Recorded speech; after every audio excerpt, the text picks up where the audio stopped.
Inicio de transmisión Corape Satelital. El siguiente programa es de contenido I, informativo, O, de opinión, y clasificación A, apta para todo público con vigilancia de una persona adulta.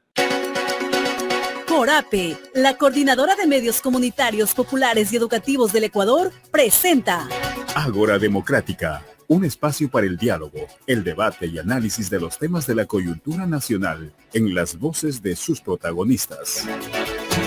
Bienvenidos, bienvenidas.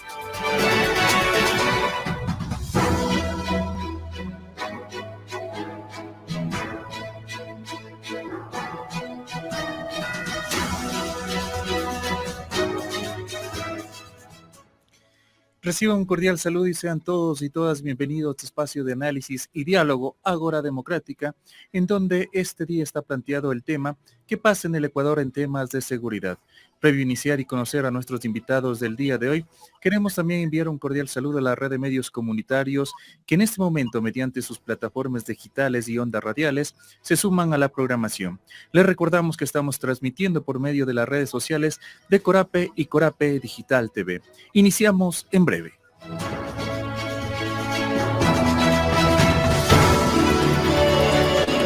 Corape Satelital. Promoviendo la participación ciudadana para la construcción de una sociedad justa e igualitaria.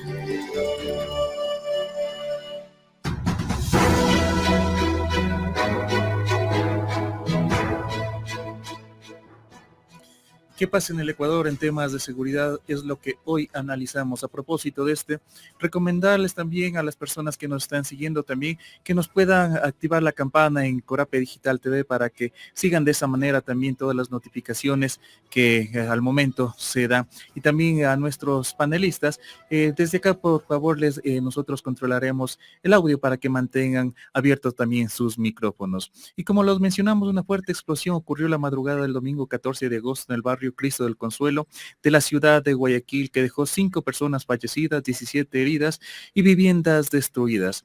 Tras esto, las autoridades de gobierno mencionaron que se harán las investigaciones para determinar quiénes fueron los responsables y los motivos de este hecho. El mismo día, el presidente de la República, Guillermo Lasso, decretó el estado de excepción en algunos cantones de la provincia del Guayas, que hasta el momento han dado como resultado incautación de armas, detención de quienes ya se registraron con antecedentes penales y también otros de los operativos. Pero esto es tan solo uno de los casos que se registran a diario en el país, donde sicariatos, asesinatos, enfrentamientos de bandas, amotinamientos en cárceles y masacres llenan los titulares de los medios de comunicación. ¿Cuál es la estrategia? ¿Cómo se debe actuar el gobierno? ¿Y qué debe hacer la ciudadanía? Eso analizamos los siguientes minutos. Para ello conozcamos a quienes hoy nos acompañen.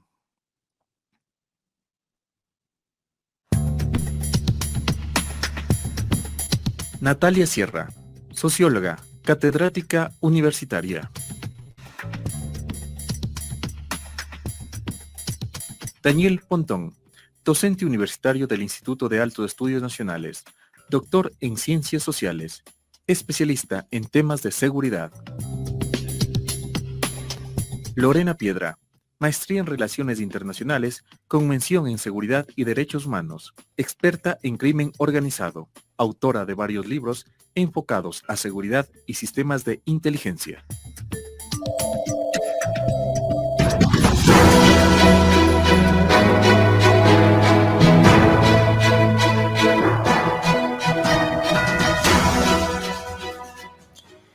Damos la bienvenida en estos primeros minutos también a Natalia Sierra. Gracias por aceptar y participar en este diálogo.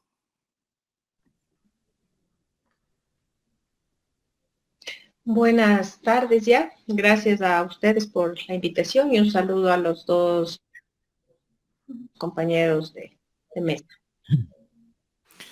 Gracias también. De la misma manera damos la bienvenida a Daniel Pontón. Gracias también por aceptar esta entrevista y ser parte de este programa Ágora Democrática. Hola, un saludo a todos. Un saludo a la audiencia y también a Lorena y a Natalia. De la misma manera le damos la bienvenida a los medios comunitarios que conformamos Corape, a Lorena Piedra. Agradezco la invitación, muchas gracias y buenas tardes a Natalia y a Daniel.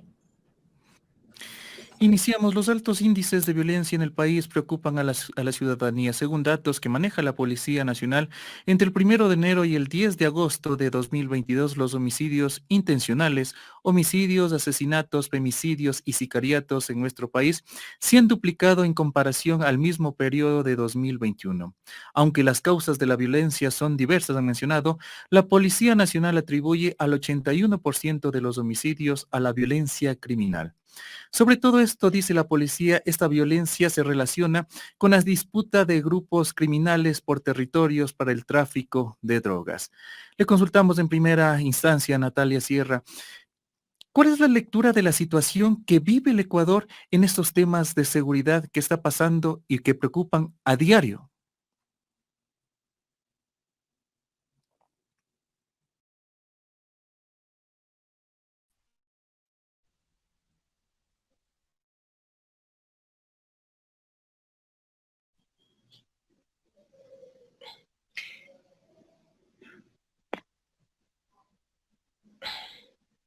Es global, porque creo que si no se entiende lo que pasa a nivel global y regional, es difícil entender lo que sucede en nuestro país.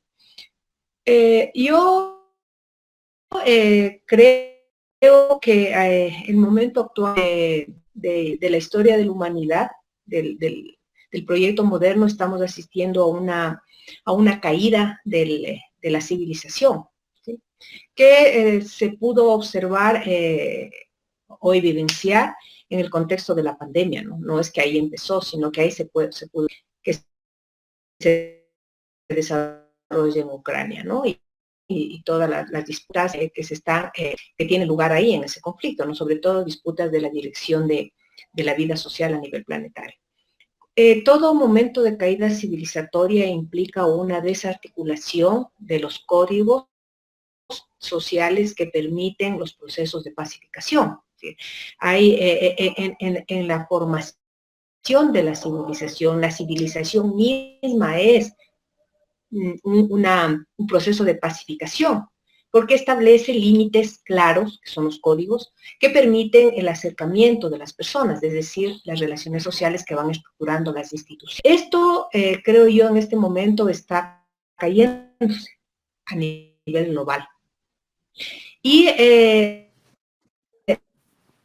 podemos ver signos, no solo en América Latina, sino en el mundo, de lo que muchos teóricos llaman una especie de vuelta a la Edad Media, ¿no es cierto?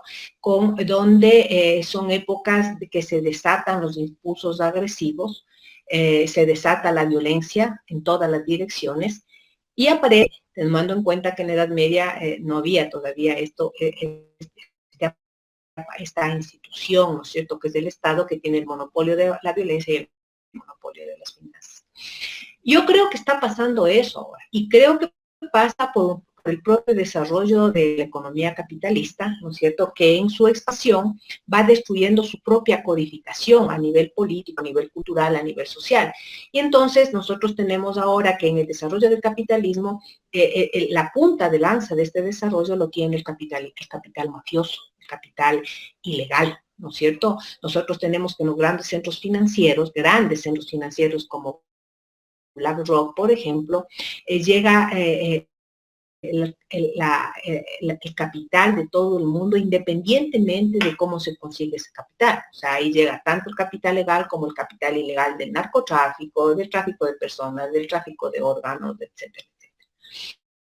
Ese es el contexto que tenemos América Latina, tenemos el país. En América Latina, uno de los puntos referentes de este desarrollo de las bandas criminales del capital mafioso fue en la época de los 80 con fuerza Colombia, ¿no es cierto? Colombia vivió y yo creo que siguió en ese proceso, ¿no? Pero era como ahí donde se podía mirar este desate de la violencia ligada al capital, a los capitales mafiosos, y a veces en relación con capitales legales y además atravesando las estructuras estatales.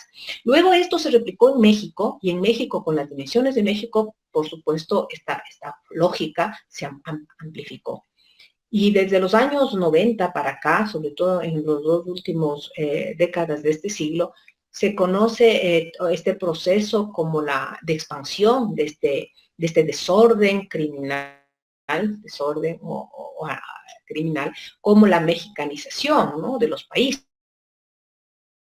Y nosotros creo que, claro, en el Ecuador, un país pequeño, con una institucionalidad súper frágil, esto se vuelve más amplificado, diría yo, o puede volverse mucho más amplificada pequeña del país, es decir, aquí no hay donde cómo separar las cosas, ¿no? Como de alguna manera en México sí se da.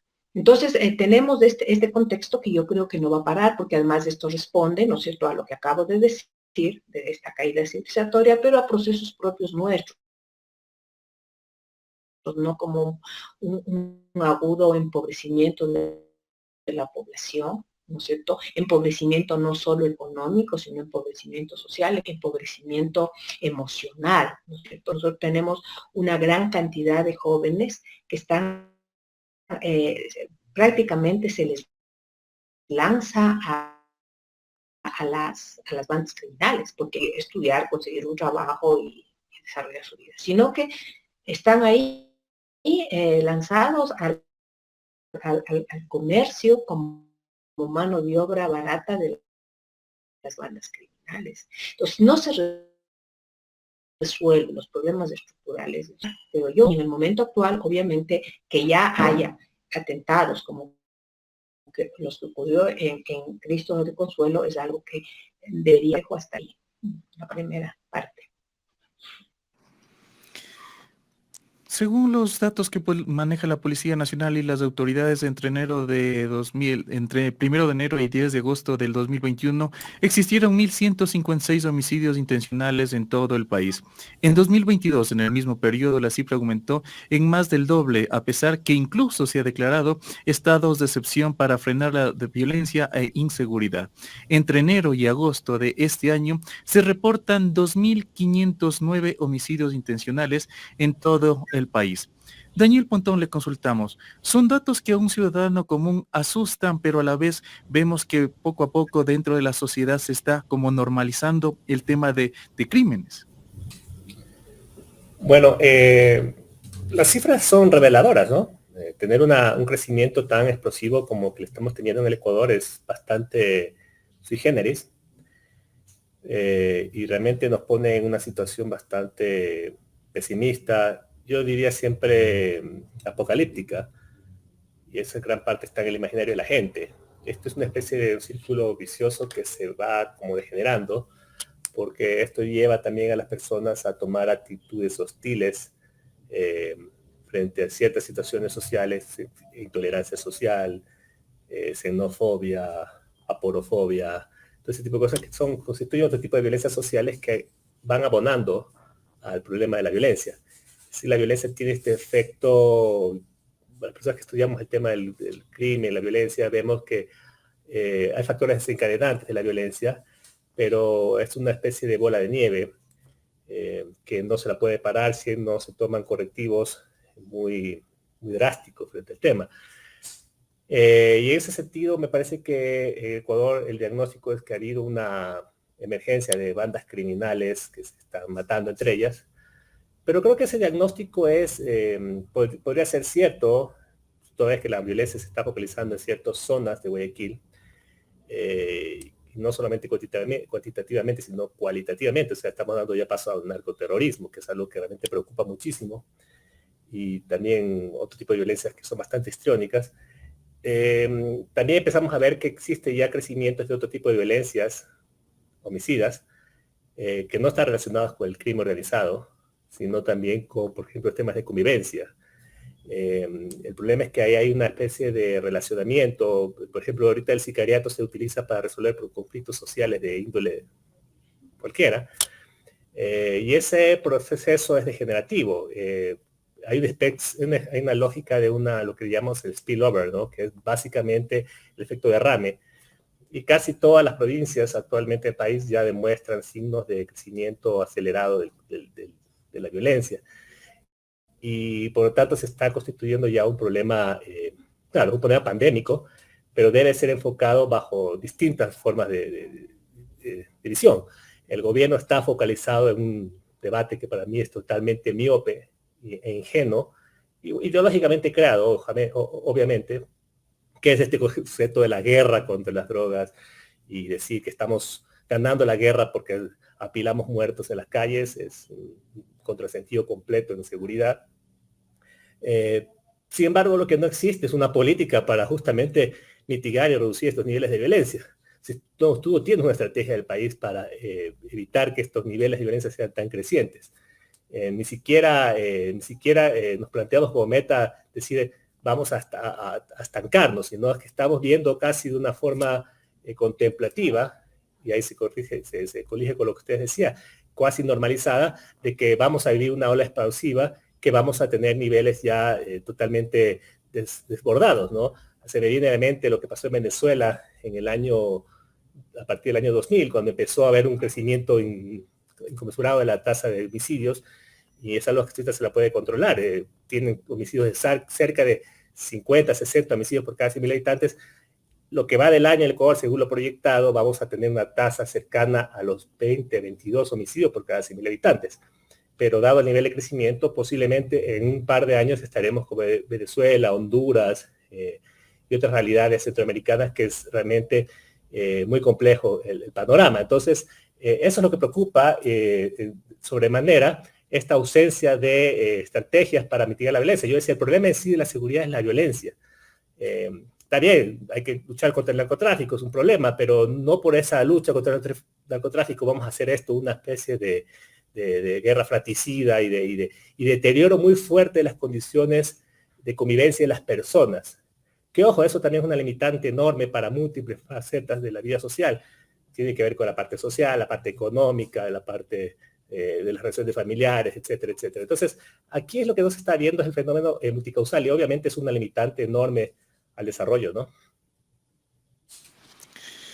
A Lorena Piedra le consultamos. El gobierno ha emitido decretos ejecutivos que, si bien durante su permanencia han logrado prender a ciudadanos requeridos por la justicia, incautar armas y realizar allanamientos, esto no es suficiente. ¿El gobierno no ha tomado en cuenta todas las recomendaciones que se han hecho desde otras partes de policías especializadas para enfrentar este problema? Gracias por la consulta. Creo que la pregunta es bastante precisa y está en el centro del debate que debemos tener.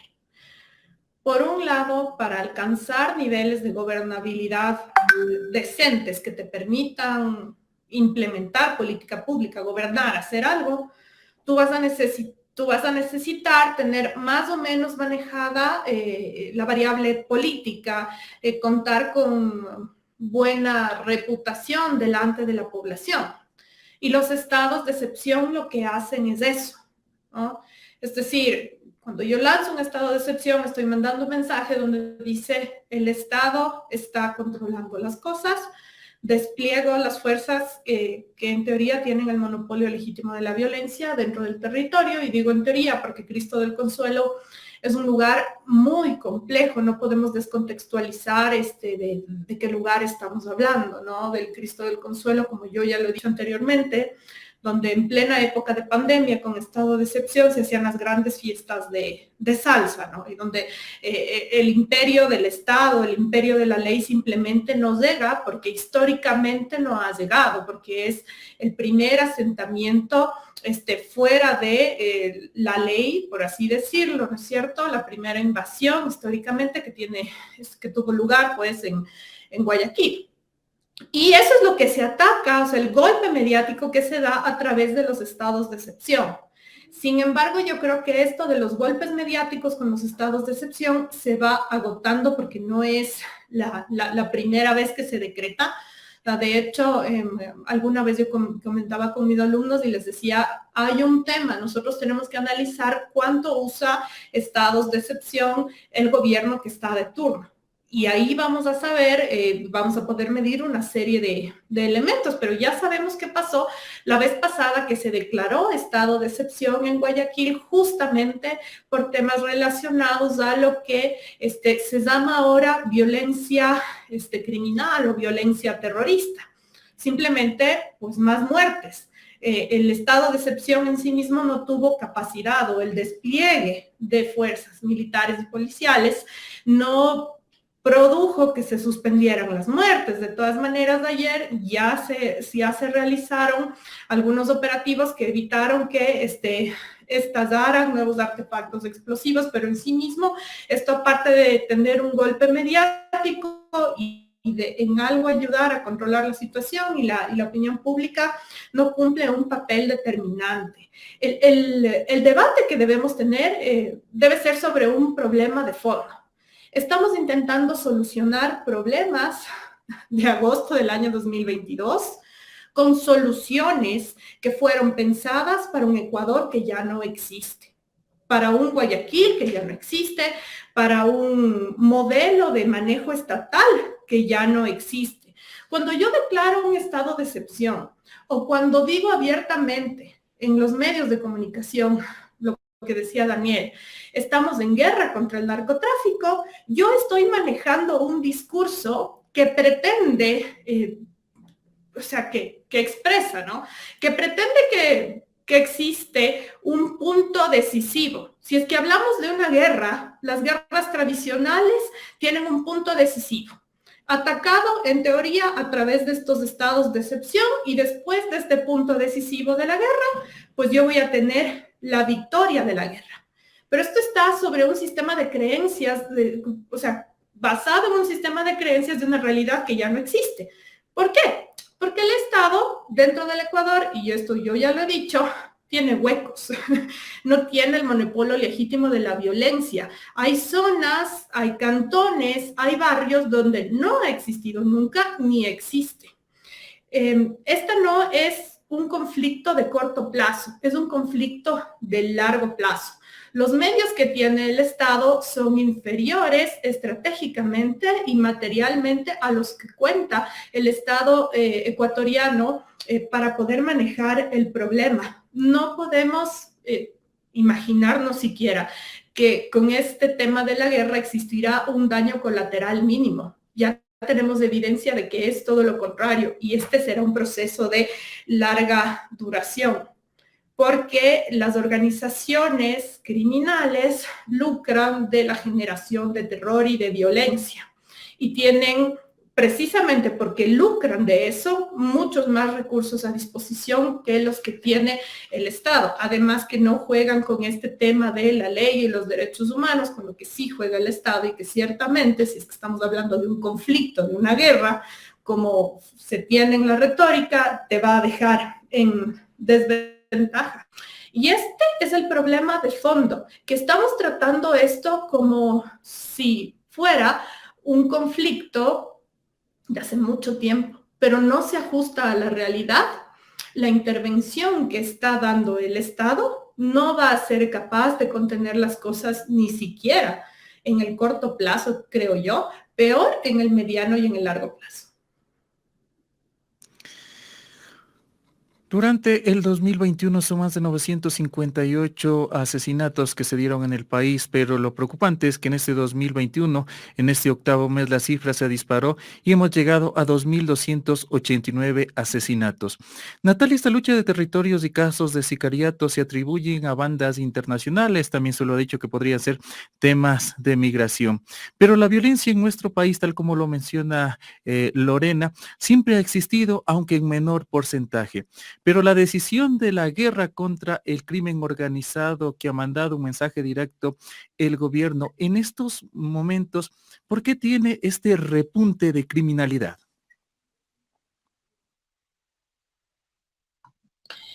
A ver, como ya dijo Daniel, la guerra contra las drogas es digamos, una estrategia que ya fracasó en el continente, que es la propuesta que viene desde el Estado norteamericano.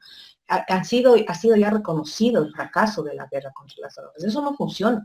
Cuando el gobierno en el primer estado, el primer estado de excepción que declaró prácticamente la guerra contra las drogas, a mí me pareció una terrible irresponsabilidad, ¿no?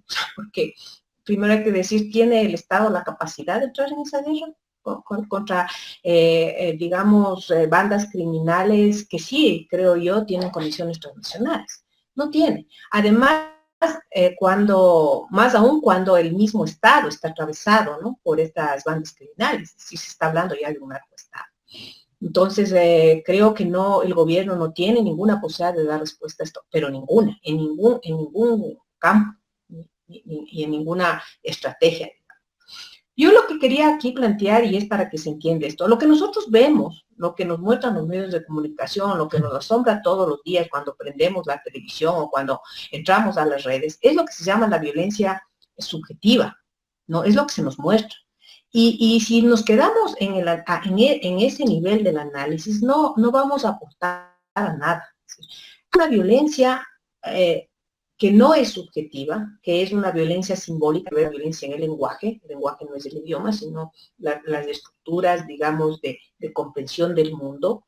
Y además hay una violencia que se llama violencia objetiva, que es la que realmente explica la violencia subjetiva, es lo que nos muestra. ¿Cierto? Y si no llegamos a ese nivel de análisis de la violencia en el lenguaje, la violencia objetiva, difícilmente como sociedad podemos responder de una manera coherente a este grave problema que tenemos y entrar en procesos de pacificación. Entonces, la violencia objetiva tiene que ver con las estructuras sociales, económicas, cómo están funcionando esas estructuras sociales económicas. Y están funcionando mal. Es decir, eso se expresa en la crisis económica, ¿no es cierto? Que además que venimos dando desde hace rato, que lo que hace es generar mayor empobrecimiento en la población, y yo diría ni siquiera empobrecimiento, enmiseramiento de la población. Y como dije antes, no solo a nivel económico, ¿no? O sea, hay falta de educación, genera un empobrecimiento a nivel de lo que son las apropiaciones de los códigos sociales de la pacificación, ¿no? Hay un empobrecimiento cultural muy complejo, ¿no es cierto? Es decir, si no se logra entender que es el sistema económico social el que violenta, ¿no?, a las personas, ¿no es cierto?, y es el responsable de que se desate esta otra violencia, que es la única que podemos ver, ¿no es cierto?, y no operamos como sociedad ahí, yo no sé si como Estado, porque el Estado siento que en este momento es un Estado fallido, y no solo aquí. Hubo hace unos pocos años, creo que 4 años, una reunión de altos mandos de la seguridad de países como Francia, Estados Unidos, Alemania, y ellos ya hablaban, estos expertas, hablaban de las zonas grises, creo que decía Lorena, ¿no? Sí, y no solo hay en América Latina, estas zonas grises, estas zonas donde el Estado no puede hacer nada, es más, ni siquiera puede entrar. Y eso no pasa solo en América Latina, eso pasa también en Europa. Por ejemplo, hay zonas del propio París donde la policía no puede entrar, ahora están apareciendo zonas de Berlín donde la policía no puede entrar. Lo propio pasa en grandes zonas de Estados Unidos. Lo que pasa es que no nos dejan mirar, ¿no es cierto? Ya se sabe que en barrios de Los Ángeles, ¿no?, ahí ya están tomados por el crimen organizado. Y es el crimen organizado el que decide cuánto cobra para dejar pasar, ¿no es cierto? Es el que controla la seguridad. Entonces estamos viviendo eso. Si nosotros no podemos entender las causas estructurales de esa violencia y poder atacar ahí, es que aquí no va a pasar nada. Y lamentablemente yo veo que el gobierno, y no solo el gobierno, todo el Estado ecuatoriano, no tiene esa capacidad. Ahí que poder hacer como sociedad,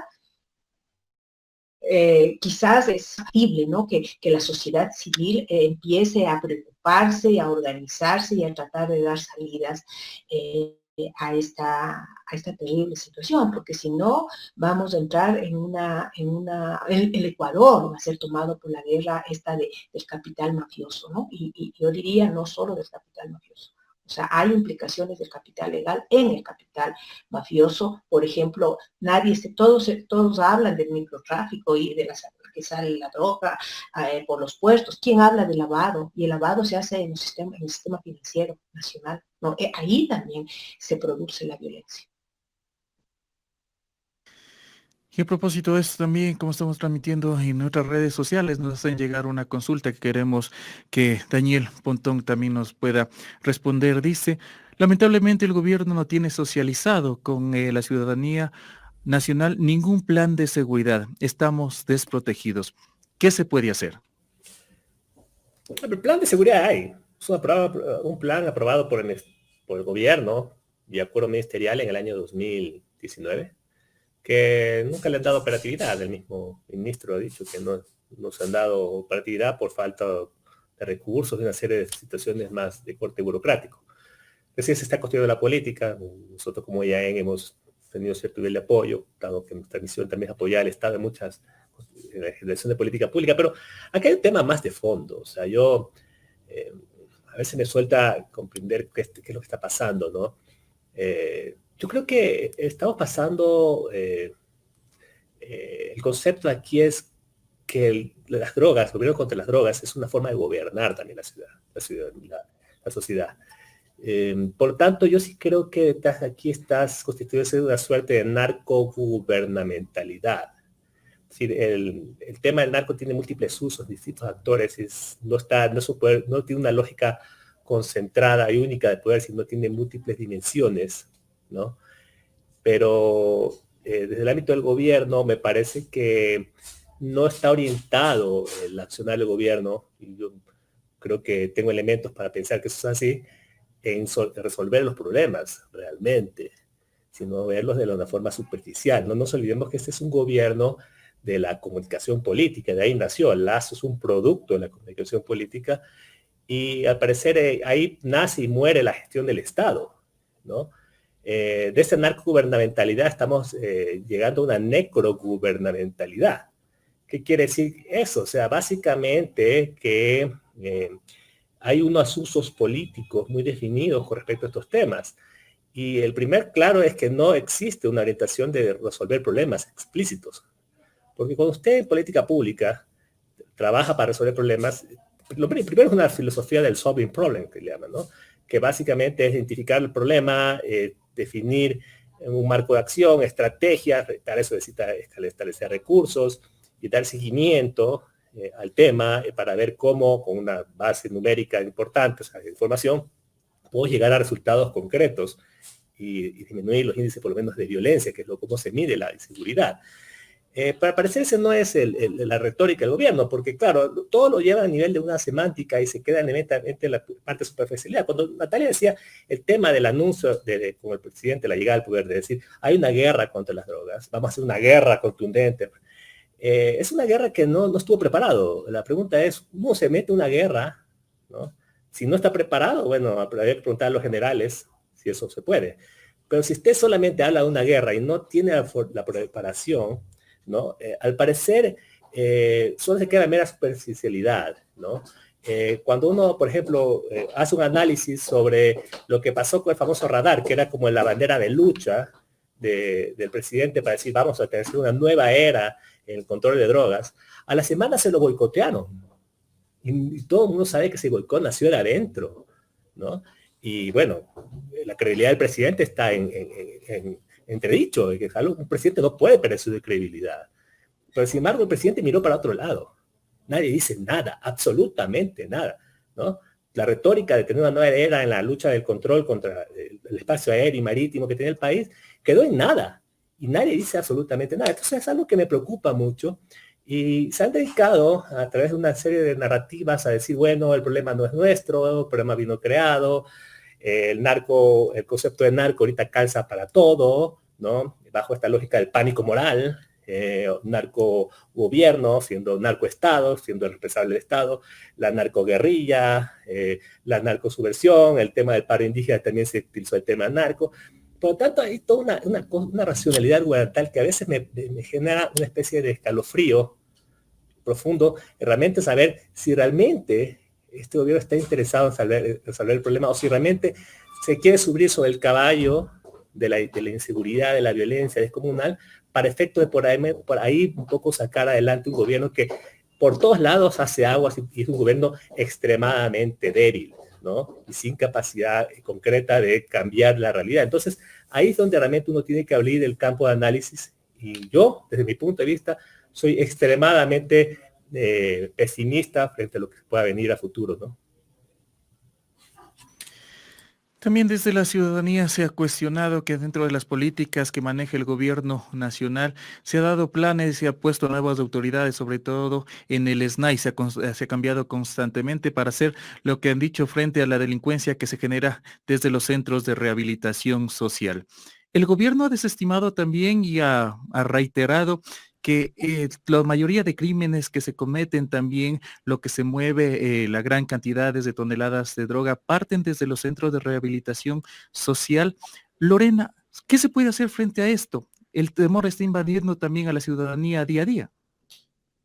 Ya, bueno, ahí hay un montón de elementos que mencionas y que deben ser tratados por separado, ¿no? En primera instancia, hay que, yo creo, dejar de, ahí diciendo un poco con Daniel, de ir como por este camino de decir, es un tema del gobierno. O sea, si quizás la declaratoria de la guerra contra las drogas sí es un tema y es una decisión política del gobierno que puede generar renta electoral y que estratégicamente ya sabemos que no genera buenos resultados, pero existen actores que sí impiden que estrategias desde el Estado, porque yo todavía sí creo en el Estado, estrategias que salgan desde las instituciones estatales, de estos agentes estatales, de estos burócratas, de estos funcionarios que no son parte de las estructuras de delincuencia organizada, porque vas a tener otros actores políticos y otros actores estatales que sí. Hay actores que quieren unir esfuerzos para al menos tener mapeadas cuáles son las estructuras de delincuencia organizada, cómo funciona y poder tomar acciones estratégicas y preventivas, que es hacia donde debemos ir y es una capacidad que todavía el Estado ecuatoriano no tiene, pero yo sí creo que está en capacidad de construir y que impiden esto. Y la parte política del Ecuador, porque el Ecuador sí tiene, o sea, muy su realidad en este sentido es una locura. O sea, ¿a quiénes vemos ahora en los medios de comunicación comentando de este tema? Aparte de, bueno, catedráticos muy prestigiosos como los que tengo de compañeros en este espacio, pero en la gran esfera a nivel nacional, son los mismos funcionarios públicos que cometieron omisiones, que dejaron que explotara esa bomba en San Lorenzo, los que están opinando y dando lecciones de cómo hacer las cosas a los que manejan el tema de seguridad ahora. Y en ese sentido a veces nos vamos por el camino de decir, bueno, es que es este funcionario el que está haciendo las cosas mal, es que es aquel. No. O sea, sí tenemos un problema de que existen estructuras de delincuencia organizada que penetraron la esfera política y que benefician a determinados actores cuando la violencia está operando.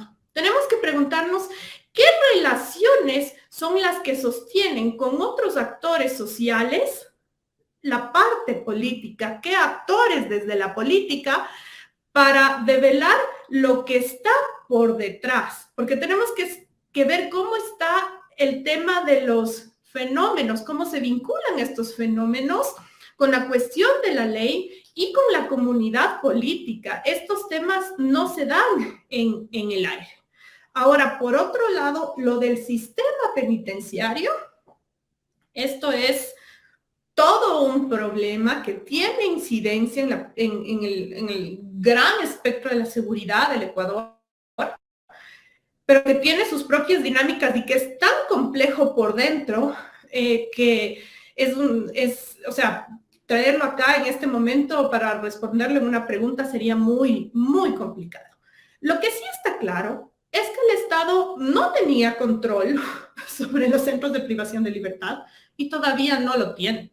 Quizás está en camino de ir ganando control, pero como también lo decía Natalia, el monopolio de la violencia, el Ecuador no lo tiene, no lo ha tenido nunca en San Lorenzo, no lo tiene dentro de los centros de privación de la libertad, no lo tiene en determinados barrios, no lo tiene tampoco en General Farfán. O sea, no existe ahí porque esas zonas nunca han sido relevantes para la política pública. Entonces, lo que vemos ahora es la acumulación de una política pública que ha privilegiado determinados sectores, los blancos mestizos en el Ecuador, los que generan renta política también, porque ahí está el capital económico, y ha dejado por fuera, se podría decir, a una gran mayoría de la población ecuatoriana que encuentra receptividad y encuentra todo lo que no encuentra en el Estado en estas estructuras de delincuencia organizada. El tema penitenciario es muy complejo como para traerlo acá. Yo no me atrevería a decir que todo se decide ahí, porque eso sería ver las estructuras criminales como de una manera muy simple cuando tienen sus propias jerarquías, sus propias lógicas y están insertas, como decía Natalia, en el sistema capitalista mundial, donde también existen otras jerarquías y se siguen órdenes de otros lugares. Pero sí tenemos un problema que no se va a solucionar de la noche a la mañana, que necesita acciones estratégicas en el mediano y en el largo plazo y que jamás va a poder ser solucionado por un solo gobierno. Aquí se necesita que se activen otros actores. Es decir, que se active la academia trayendo a debate estos temas, que se generen observatorios a la política pública desde otro tipo de actores, pero observatorios que sean más permanentes en el tiempo que lo que te dura un gobierno, porque ese es el gran problema. Las personas que llegan al poder, yo estoy hablando de los gobiernos autónomos descentralizados y a veces también de las personas que están llegando al Ejecutivo, están tan preocupadas de la siguiente elección o de la elección o de mantener el control de las cosas que a veces no se atreven a tomar las decisiones clave que se debe tomar para mejorar los temas de fondo. Ya lo vamos a ver con las elecciones seccionales. ¿Quiénes son los que ganan estas elecciones seccionales? ¿Quién les financia las campañas? ¿Cuáles son los intereses detrás, ¿no?, de estos nuevos actores políticos que tenemos? Tenemos que atacar temas de fondo y dejar la superficialidad. Lastimosamente, la dinámica del Ecuador no nos lleva por ahí. Y sí es hora como de plantearnos estos retos que tenemos, desde mi perspectiva, no para decir el Estado no va más, sino para solventar juntos este gran problema que tenemos de la seguridad, que el Estado no lo va a resolver solo o que la sociedad civil no la va a resolver sola, sino un trabajo conjunto. La violencia criminal tiene mayor incidencia en 3 provincias, lo han mencionado también las autoridades y la Policía Nacional, y principalmente son de la costa, en donde son Guayas, Manabí y Esmeraldas, donde se registran mayor casos de sicariato, homicidios. A Natalia le consultamos, ¿cuál ha sido el detonante para que se dé este repunte también de casos de sicariato y homicidio? Tal vez los estratos bajos, la pobreza ha influenciado para que varios de los jóvenes, varios de ellos son entre los 17 a 29 años, que caen en las redes de los delincuentes. Bueno, yo creo que eso es ya casi una verdad, ¿no? Hay muchos estudios ya que se han hecho sobre eso. La profesora Segato, por ejemplo, tiene todo un estudio de cómo los procesos de empobrecimiento en los jóvenes genera esto, ¿no? Esta especie de mano de obra ni barata, diría yo, casi esclava, ¿no? Para las mafias. Hay, por ejemplo, un estudio de una antropóloga mexicana que hace justo sobre la subjetividad de estos jovencitos, ¿no? De estos jóvenes que se dedican a ser como peones, ¿no? De estas grandes mafias y ella saca esto, ¿no? O sea, que tienen la idea de, ellos saben, ellos y ellas, no menos de ellas, creo más de ellos, que van a morir, o sea, que entrar en esto es una vida corta, pero no les importa, o sea, porque no hay expectativa de futuro. Y entonces deciden vivir, tener, ¿no es cierto? Además está todo el imaginario del progreso centrado en la capacidad de dinero que tenga. Y no les interesa morir jóvenes, ¿no? Si no hay expectativa de futuro, eso saca a ellos. Y no hay expectativa de futuro porque no hay posibilidad de trascendencia por la propia pobreza, ¿no es cierto?, en la que nacen, en la que desarrollan sus 5 primeros años, que son fundamentales para la socialización. Y nosotros tenemos que en estas 3 provincias, ¿no es cierto?, Esmeraldas siempre fue, Esmeraldas ha sido una provincia abandonada, ¿no? Abandonada, y además está el puerto, ¿no? O sea, es, digamos, creo que yo no sé mucho de esto, saben, ahí los compañeros que son más expertos en esto, pero entiendo que son también ligados a corredores, ¿no? del comercio del narcotráfico y de otro tipo de comercios ilegales. Entonces, digamos, los jóvenes la juventud no tiene, cuando uno tiene perspectivas de futuro, ¿no es cierto?, establece registros que me permiten respetar los límites y construir mis propios límites, porque los límites me abren camino hacia el futuro. Pero aquí no hay futuro. Y cada vez esta población se va extendiendo porque no se resuelven los temas fundamentales. Yo no sé si sea posible resolverlos a través del Estado. Yo dudo en eso. Qué bueno que sería, ¿no? Pero siento que es una institución que está absolutamente carcomida. Y no digo solo de aquí, o sea, yo me dedico un rato a ver documentales sobre el crimen organizado en el mundo. Por ejemplo, todos los puertos de España, ¿no? O sea, tomados por las bandas, igual recorridos hacia el norte europeo, no se diga Estados Unidos, toda la producción, por ejemplo, de metanfetamina en todos esos estados. Me parece que la dinámica económica está haciendo explotar las atribuciones de esta institución de pacificación que es el Estado. Es decir, para mí el problema es básicamente esta expansión exponencial e imparable de la economía capitalista, que además está, desde mi punto de vista, en sus últimos momentos, y por eso se vuelve mucho más violenta. Es decir, el tema, por ejemplo, del capital extractivo no mide nada, no respeta nada, y a su vez comienza a presionar para que las leyes de cada país, viendo las estructuras estatales,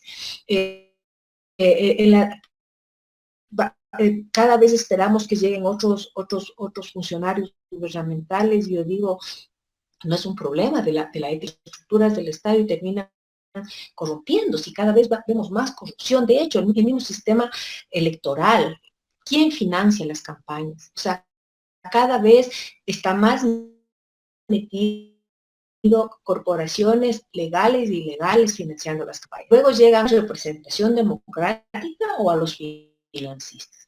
Entonces yo siento que la cosa es bien compleja. No sé si es posible recuperar la institución, o yo a veces pienso ir construyendo nuevas relaciones, nuevos acuerdos, nuevas codificaciones que permitan ir pacificando a la sociedad. Si bien el tema de la seguridad es un tema de fondo que lo estamos analizando y tiene varias aristas, también a esto se suma que la ciudadanía ahora no cree también en las instituciones que administran justicia, ya que vemos que en algunos casos las personas que se los detienen en operativos son quienes registran también antecedentes penales. A Daniel le consultamos. ¿Hay un descontento de la ciudadanía en torno al sistema de justicia para afrontar a la inseguridad que se vive? No, pues es obvio, ¿no?, que hay un descontento con el accionar de la justicia y del Estado en general con respecto al tema. De hecho, es el principal problema que tiene el país actualmente, junto con el empleo, ¿sí?, y la situación económica. De hecho, son parte de las incertidumbres que vive el mundo global, ¿no? El problema es que nosotros actualmente estamos viviendo una época delincuencial que es extremadamente compleja desde el punto de vista fáctico, numérico, ¿no? Y a diferencia, bueno, yo quiero decir un poco ahí, yo creo que el punto sí es el Estado. O sea, el único entidad que puede revertir eso, y para eso está creada, para eso pagamos impuestos, y para eso institucionalizamos todo el modelo de democracia representativa, todo, etcétera, etcétera, es el Estado. Responsable de la seguridad es el Estado. Si no es así, vamos a un modelo político distinto. Bueno, ahorita se está hablando de federalismo, ¿no? No estoy de acuerdo, pero en todo caso, si el Estado no quiere decir que es responsabilidad de ellos el problema, pues la lógica sería ir a otro modelo, porque esta situación no puede seguir así. A veces creer que esto puede estar en manos de otros actores, tal vez sí, bajo el principio de corresponsabilidad es deseable, pero a veces justamente vemos que bajo el concepto de corresponsabilidad tiende a haber justicia en mano propia, y eso acarrea mucho más, es más que un beneficio, un problema, ¿no? Y ese tiene que ser de alguna otra forma regulado por un Estado fuerte. Yo sí creo que necesitamos un Estado fuerte para enfrentar el problema del crimen organizado, porque es lo único que realmente nos puede marcar una diferencia, y no creo que sea una cuestión irreversible. Y yo sí creo que actualmente el gran problema que tenemos es que existe un Estado gobernado por un gobierno extremadamente débil incapaz de hacer acuerdos con actores como la Asamblea, como la Justicia, etcétera, etcétera, los gobiernos locales. Mira lo que pasó ahorita con el evento de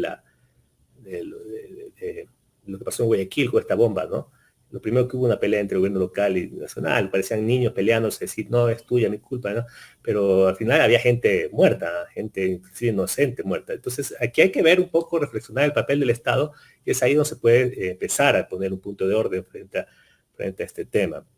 Ahora, yo quisiera tomar un poco la pregunta que le hicieron a Natalia respecto a Esmeraldas, Guayas, como las provincias de mayor penetración de la violencia, y no solo el crimen organizado, porque no es lo mismo violencia que crimen organizado. Si el crimen organizado requiere de la violencia, es una lógica más instrumental, pero no quiere decir que sea explosiva. Narcotráfico hay en todas partes del mundo. El narcotráfico tiene en Holanda, en España, países en Estados Unidos, ¿no? Hay crimen organizado en Estados Unidos, si no puede pasar la droga. Lastimosamente, los niveles de violencia explosivos los recibimos en los países latinoamericanos.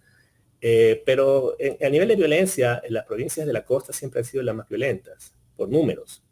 Hay una famosa media luna que se llama, ¿no? Si usted compara históricamente desde los 90, siempre son provincias con mayores índices de violencia.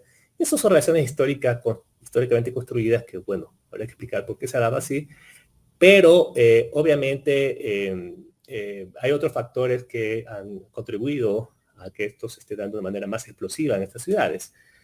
Uno eso tiene que ver con el contingente de narcotráfico que estamos viviendo en este momento y que es brutal. O sea, la producción de Colombia se ha cuadriplicado y esa droga sale por Ecuador. Hay una cuestión geográfica que es cuasi natural, es cuasi osmótica, una lógica de ósmosis, ¿no? Se penetra eso por ahí y eso va a generar una economía que en el caso de Ecuador está derivando en un nivel de conflicto entre bandas que ha hecho usted una violencia descarnada, ¿sí? Hay unas lógicas también de marginalidad, ¿no? La marginalidad en Guayaquil como cultura de puerto es mayor, hay iniquidades muy fuertes. Hay tema de la informalidad que también genera esta lógica. En culturas de puerto esta informalidad se constituye en una suerte de búsqueda de dinero fácil, una lógica de una exclusión estructural y una inclusión cultural, que llaman los criminólogos. Está el tema de las subculturas criminales, con el tema de las pandillas. Guayaquil tiene una tradición enorme con pandillas que han mutado de una forma dramática a ser bandas criminales de crimen organizado. Por ejemplo, de los Nietas, los Atinquín, que actualmente están articulados a estas agrupaciones carcelarias, que sí tienen una relación directa con el crimen en las calles, ¿no? Y hay otro tipo de factores más estructurales, como por ejemplo, el debilitamiento del Estado en sus capacidades de control, ¿no? Que eso sí es más contemporáneo, y eso sí me parece que hay que abonar. Está el problema carcelario por sí mismo, ¿no? Un Estado que no puede controlar sus cárceles, se está imposibilitado controlar sus cárceles. Son factores que han ido impactando enormemente en esta violencia. Y por último, el tema que yo también hay que darle una lógica cultural, porque por más que hay estos factores más estructurales que explican o ecológicos que explican la violencia, nadie justifica que hay esta suerte de exceso, ¿no? A mí siempre me ha llamado la atención el exceso, o sea, la violencia excesiva, esa violencia descarnada. Y hay que verlo también desde el punto de vista cultural, ¿no? El análisis cultural es importante porque de alguna otra forma nos va a permitir entender qué están buscando esta gente, qué nos quieren comunicar. Y esto tiene que ver mucho con el tema de la narcocultura, ¿no? Lastimosamente, Ecuador ya entró en una dinámica de narcocultura muy profunda que en ciertos territorios del país está calando de una manera importante y que genera efectos corrosivos muy complejos de poderlo resolver. ¿Quién puede resolver esto? Bueno, sí, hay una lógica de corresponsabilidad, pero empieza por un Estado. ¿Sí? Ante lo que estamos viviendo, le consultamos a Lorena también, Piedra. ¿Es importante en la actualidad o se debería hacer un rediseño del sistema de inteligencia para hacer frente al crimen organizado? No sé si rediseñarlo, porque de que existe y de que se está reestructurando inteligencia, se está reestructurando para que no se convierta una vez más, como fue, en una policía política, ¿sí? Pero se necesita construir una institucionalidad real de inteligencia en el país. ¿Qué quiere decir esto? Que necesitamos que el CIE se convierta realmente en la agencia centralizadora de la función de inteligencia, con la fortaleza suficiente con la que debería tener, porque este rato el CIES es una institución débil, que nace con unas metas muy altas, pero no tiene medios para cumplir sus objetivos. En el CIES no hay funcionarios de carrera. Y esto es un peligro, porque los analistas tendrían asegurado un contrato de prestación por servicios haciendo maromas, quizás durante el gobierno de turno. Luego, ¿qué pasa? Se repetirá la historia de construcción de capacidades, de una inteligencia basada en contratos de paso, con mucho desperdicio en formación de personal, porque formar personal, analistas de inteligencia, no es barato, y con funcionarios que luego salen del ejercicio público y que como no tienen dónde trabajar, pues eventualmente van a parar en las estructuras de delincuencia organizada, van a parar articuladas organizaciones políticas de dudosa procedencia, por decirlo menos, y actuando en contra del Estado. Entonces, este es un problema gravísimo, porque si el Estado por alguna razón no cuenta con esta capacidad de actuar preventivamente, entre otra serie de factores, como el sistema de creencias que está implementado sobre todo el sistema de seguridad, donde imperan parámetros de referencia para un mundo que no existe, lo que ya lo dije. Si esto no funciona, si la inteligencia no está consolidada, si no se toman acciones preventivas, pues ahí sí nos vamos al despeñadero. Y la gran oportunidad que tiene este gobierno es construir eso, ¿no? Una institucionalidad de inteligencia que le responda al Estado y no a un gobierno de turno y que blinde este tema. ¿Cuánto tiempo tenemos pendiente la ley de inteligencia y esto no termina de hacerse? La Asamblea no termina de tramitar esta ley de inteligencia. Por otro lado, bueno, ya aquí la sociedad civil también tiene una parte. Se ha generalizado esta percepción que dice inteligencia siempre es policía política y no es así. Inteligencia es lo que nos puede ayudar a ser preventivos frente a este tipo de amenazas que solamente se van a complejizar. Hay gente que dice esto no es necesario, pero sí, se necesita. Y por otro lado, otra acción que se debe tomar es integrar las distintas instituciones del Estado para que compartan información sobre las estructuras de delincuencia organizada en Ecuador. Esto no sucede muchas veces ni siquiera dentro de los grupos especializados, por así decirlo, de la Policía Nacional, que está atravesando por un proceso de depuración, porque se tienen indicios de que todavía hay personas dentro contaminadas por estructuras de delincuencia organizada. Se habla del tema de los narcogenerales. Bueno, ni siquiera sucede a ese nivel. Peor aún entre las instituciones del Estado que tienen información de partes y que si actuarían juntas, pondrían en otro lugar el tema de la violencia, porque se podría prevenir precisamente. Entonces tenemos un montón de trabajo en ese sentido. Y yo creo que es hora, ¿no?, de que el gobierno tome esta decisión urgentemente y deje de aparecer como que está siendo indiferente a lo que pasa, sino que tome esta decisión, que le comunique a la población que es necesario fortalecer inteligencia, que no se trata de una inteligencia política, sino que es vital para darnos seguridad a los ciudadanos y se hagan las cosas, porque por alguna razón todas las iniciativas que quieren ir de frente para prevenir penetración de delincuencia organizada fracasan en este país, y eso no es de ahora, eso es desde más o menos el año 2012. Entonces ese es un problema que tiene que conversarse y que tiene que tomarse en serio. Sin duda un tema que aún queda mucho por analizar y lo hemos estado tratando durante estos minutos. Por tema también de agenda de nuestros invitados, queremos pedirles a cada uno de ellos que un lapso de 1 minuto cada uno nos pueda dar la conclusión final de lo que ha sido este tema o lo que debería hacer el gobierno. Iniciamos con Natalia Sierra.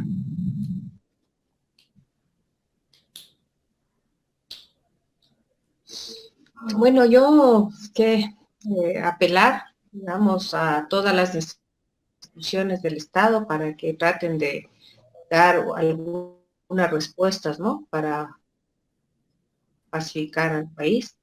Y creo que también es responsabilidad de toda la sociedad, ¿no? De ir construyendo espacios de seguridad y generando otro tipo de relaciones, otro tipo de convivencias, tratar de, digamos, de sublimar esa violencia, ¿no? Hacia otras cosas más, o hacia...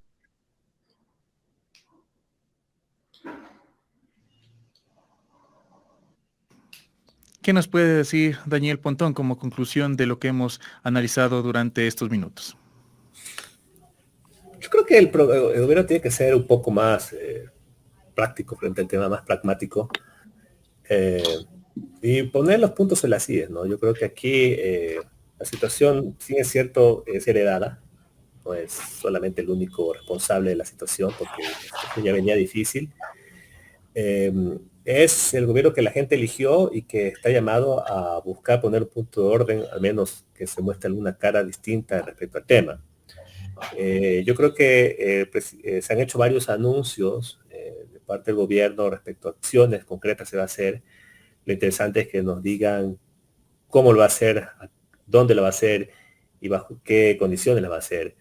Y eso realmente yo no he visto, ¿no? Yo creo que aquí es necesario, si ahí hablamos que necesitamos un nivel de corresponsabilidad y que la responsabilidad está también en la sociedad, en los sectores, ser vigilantes y activarnos de una manera mucho más profunda para exigirle que se hagan las acciones que se han prometido, porque el problema es que el problema que tenemos en este momento es que al parecer las cuestiones que se dice que se van a hacer no se cumplen, ¿no? Y ese es un gran problema. Y de forma final también, ¿cuál es la conclusión a la que llega Lorena Piedra?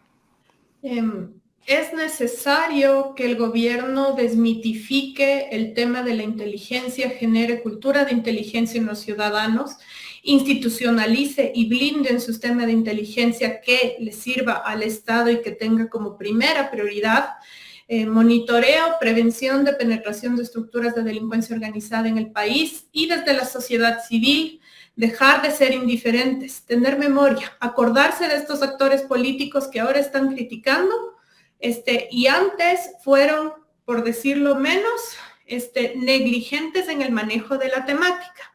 Como sociedad civil también, formarnos. Ahora el tema de seguridad, el tema de crimen organizado, el tema penitenciario, se cruza con profesiones con las que antes no se cruzaba. Debe ser un tema de formación general para las ciudadanas y los ciudadanos ecuatorianos, que ahora sí vivimos en un entorno violento y que nos vamos a topar con estas estructuras. En este sentido, la Pontificia Universidad Católica está abriendo cursos abiertos que empiezan en septiembre para tratar estos temas y que están ahí para toda la población, porque tenemos que prepararnos para vivir en esta nueva realidad que ya no es la isla de paz que era antes Ecuador.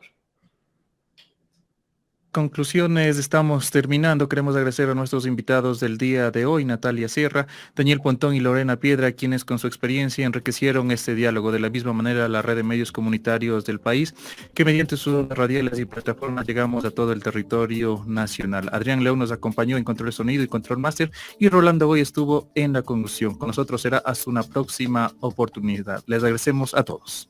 Gracias.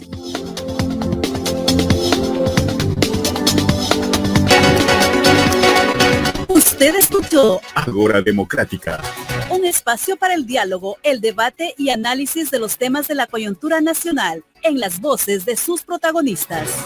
una producción de Corape, la coordinadora de medios comunitarios populares y educativos del Ecuador. Hasta un próximo encuentro. Una producción de Corape. Derechos reservados.